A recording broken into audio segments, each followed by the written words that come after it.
So this comes in from Chillbo. This is the LazyBone. Is that comfortable? Yes. It's packaged really, really nicely, so this would be a great gift if you wanted to give someone something. Inside the box, you get the lounger, you get a carrying bag, you get a flapper, 2 pegs, and you get a bottle opener and 2 repair patches. So we're gonna insert the flapper in the easy inflation pocket, and in swift movements, move the flapper up and down to inflate the lounger, and then continue until it's around 80% full. Keep the mouth closed, roll it over 5 times to achieve a proper seal, bend the sides and buckle them together.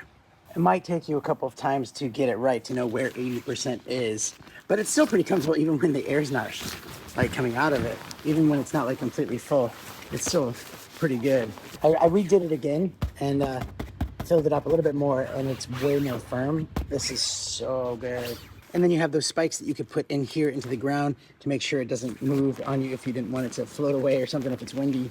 I can't even believe that I have not had this in my life before. This is such a good idea. So it's really nice. It's actually really compact, easy to travel with, and I highly recommend it. And thanks for watching.